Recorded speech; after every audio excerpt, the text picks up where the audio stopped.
when you're making these bets, you can always say less or more. A foul called on sports betting. I don't think it's the state's choice to decide whether you can gamble though. Attorney General Rob Bonta throws a flag on online fantasy sports. It's not an opinion, it's not a policy, it's not a discretionary act. It is a objective, straightforward description of what existing law is. I think that should be a hands-off process by the hands of the Attorney General. On California Politics 360, we dive into the legal and political battle of daily fantasy sports. You can make money and it makes the game more interesting. We hear from voices on both sides of the issue. They're violating state law as well as tribal. It's not helpful for a Democratic Party that's trying to win back young men. A look at the future of sports betting overall in California. We do believe there is a path forward for sports betting, but that path begins and ends with tribes.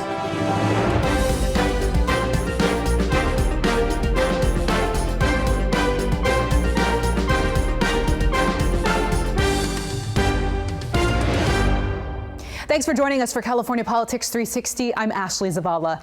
It's one of the best times of the year for sports fans. There's playoff baseball, football is in full swing, hockey just got underway, and the basketball season is starting in a few days.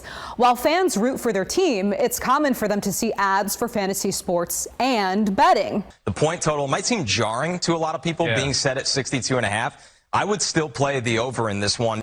Fantasy sports allows people to create a fantasy team of professional athletes, and they can win money on how well that team performs. California is one of 11 states that bans sports gambling. Voters have kept it that way. They rejected an effort to legalize it in 2022. Some say fantasy sports has always been a legal gray area. Online fantasy sports platforms have been operating in California, though, for more than a decade and generate billions of dollars. In July, Attorney General Rob Bonta issued a legal opinion indicating all daily fantasy sports platforms are illegal in the state. The opinion was expected to set up court action and legislative battles, but nothing has happened in the 3 months since. Today, we're going to walk through the legal and political battle surrounding daily fantasy sports and the future of sports betting overall in California. I'm going to speak with the chairman of the California Nations Indian Gaming Association, who asked for the legal opinion.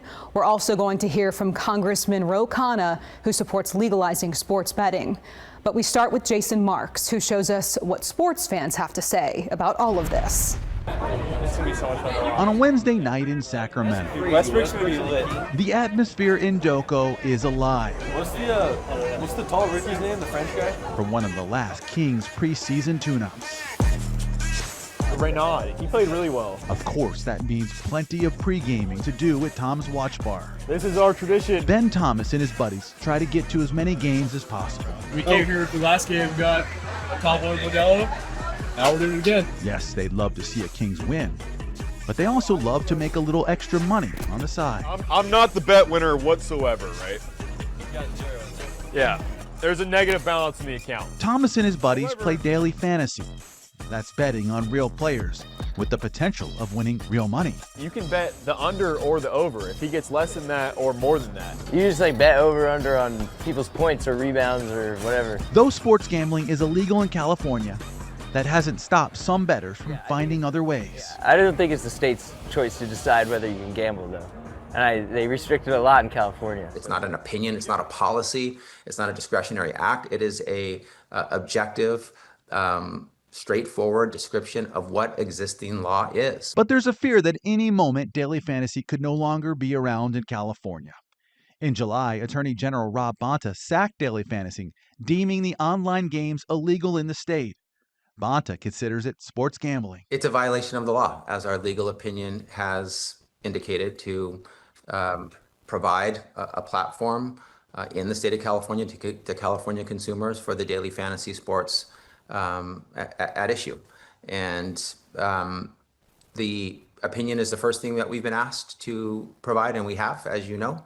And the next step is our enforcement, and laws are meant to be enforced. And we expect our legal opinion to be followed and complied with by everyone governed by it. But months later, little has changed. Though the Attorney General said he'd like to see enforcement actions taken if daily continues, nothing has happened. California Politics 360 has reached out to Bonta's office to see if he plans to take any further actions.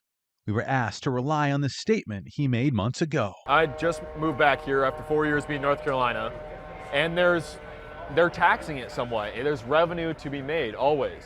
If the Attorney General wants to ban this, tax it. Tax it and make revenue off this. Right now, 11 states, including California, don't allow any type of sports betting.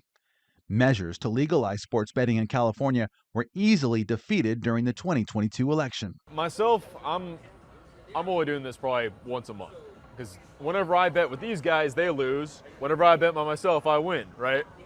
But I don't watch NBA compared to these guys. Some of those who play daily fantasy say it's not just about the money. It simply adds to their sports experience. Yeah, it definitely makes you you have to watch the game, because then you watch a certain player, like if they're playing in the game, and it makes you way more invested in the game. Whenever you're doing this, you're making a bet. It's going to promote your viewership. It's going to promote advertisement viewers, and it's generating more revenue for the game itself. And as these friends prepare to head into Golden 1, they are well aware of the dangers gambling could present.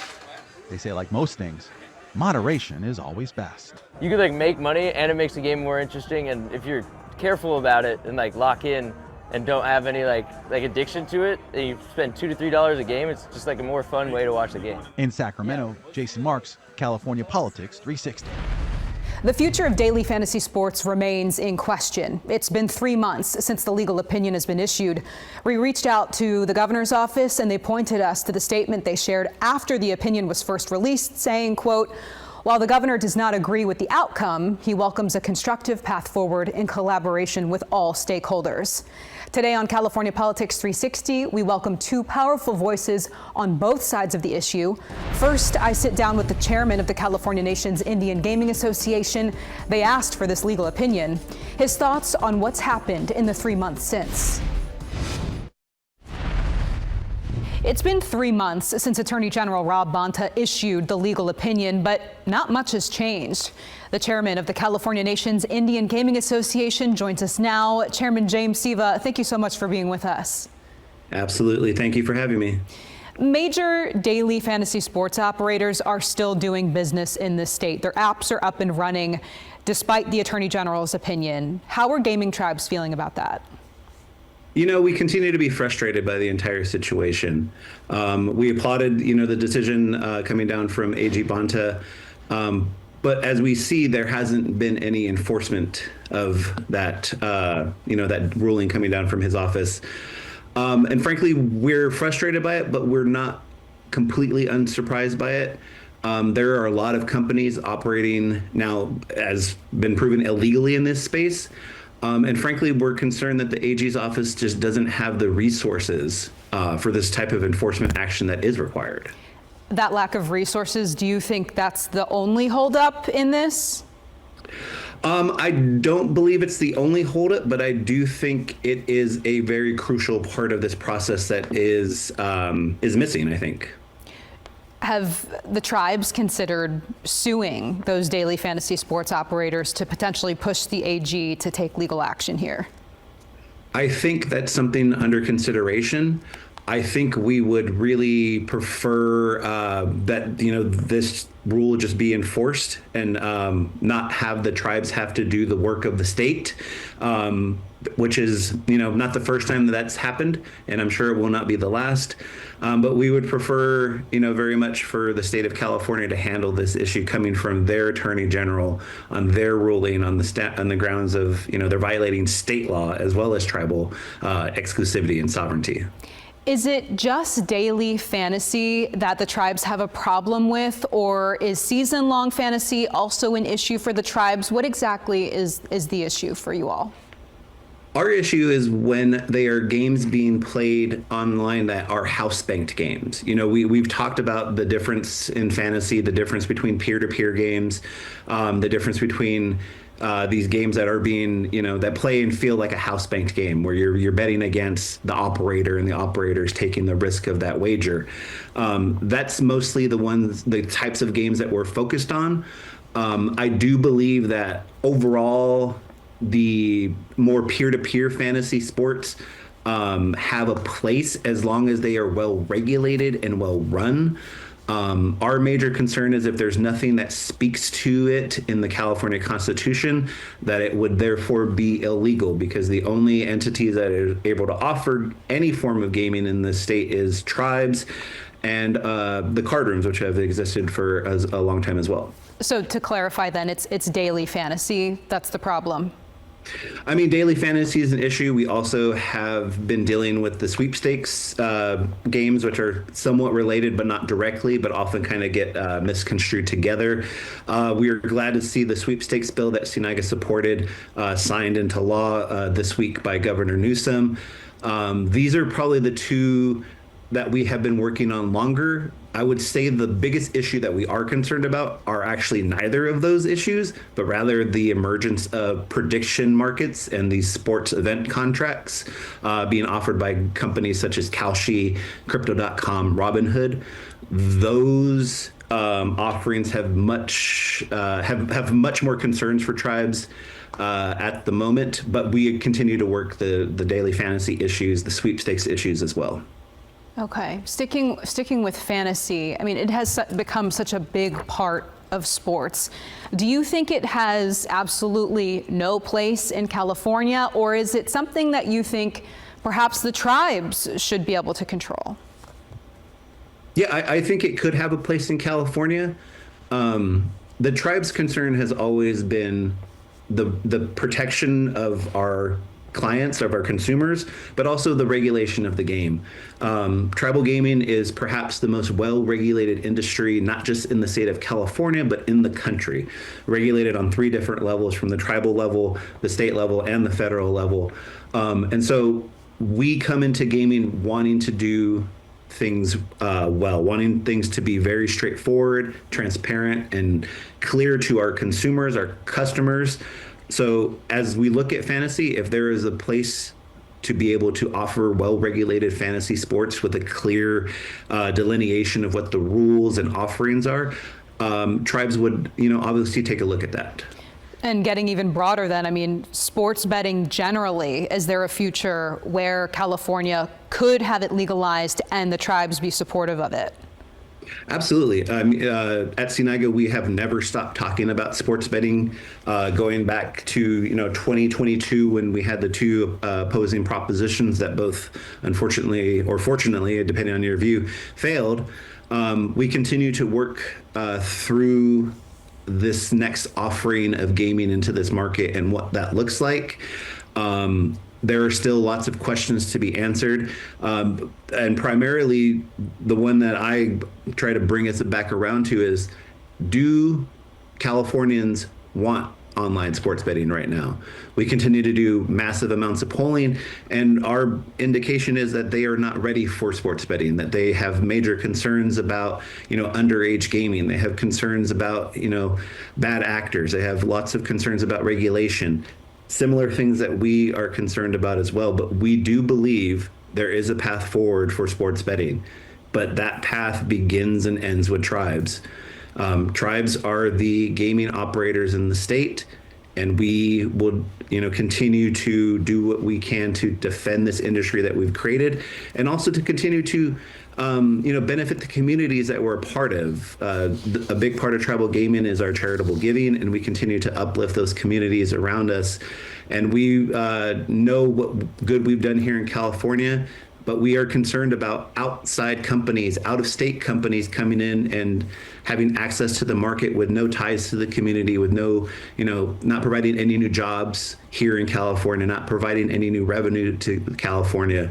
So as we look at sports betting, when it comes, it will come through the tribes. Chairman Siva, thank you so much for your time and joining for California Politics 360. Absolutely. Thank you so much. Next on California Politics 360, my conversation with Congressman Ro Khanna, his concerns with the Attorney General's decision. A Supreme Court decision in 2018 allowed more states to get in on sports gambling.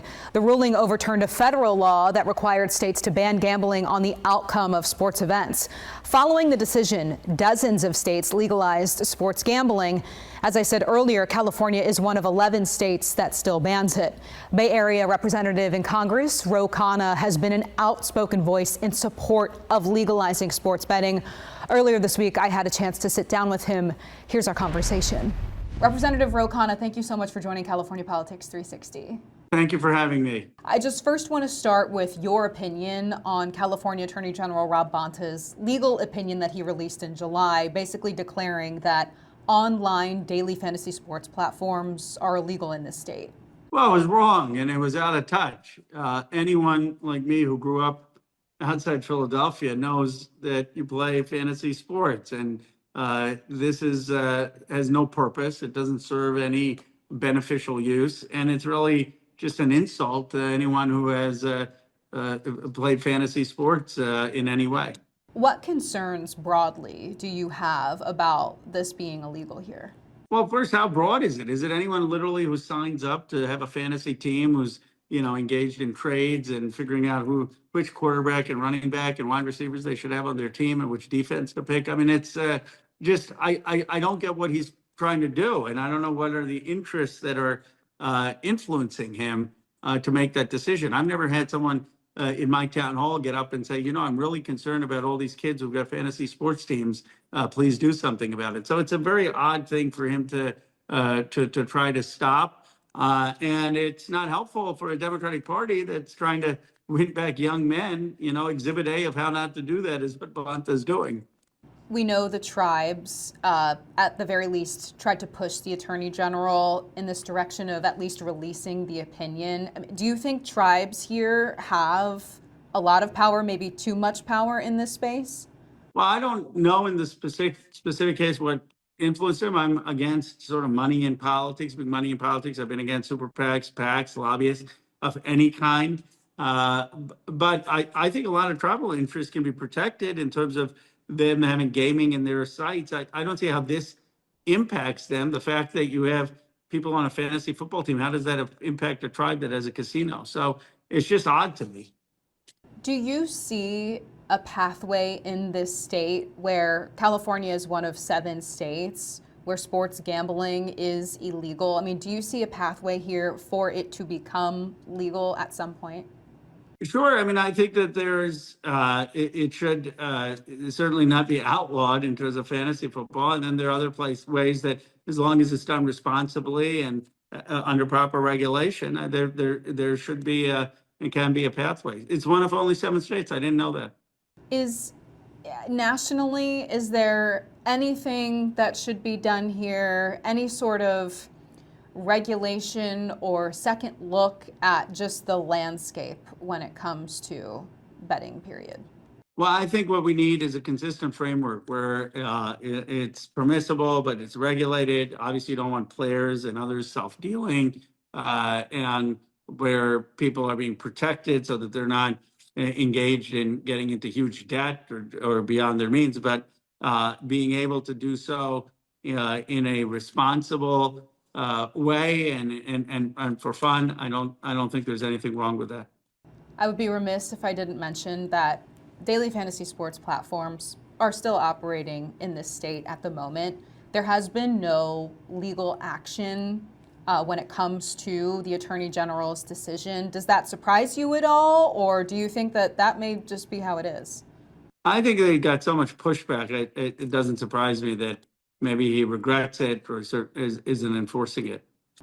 All right. Representative Ro Khanna, I really appreciate your time. Thank you so much for being with us. Thank you, Ashley. We did reach out to several online fantasy sports platforms. Prize Picks and Underdog would not comment. A spokesperson for FanDuel and DraftKings referred us to previous statements made that the company said about meeting and working with the Attorney General to better understand his decision. Next on California Politics 360, we look back into baseball postseason history and the start of a dynasty. Next week marks 52 years since the Athletics won their first World Series in Oakland. In Game 7, the A's were able to hold off the Cincinnati Reds with a final score of 3-2. The A's would go on to win the next 2 World Series against the New York Mets and then the Los Angeles Dodgers. Thank you for joining us for this week's California Politics 360. We'll see you next Sunday.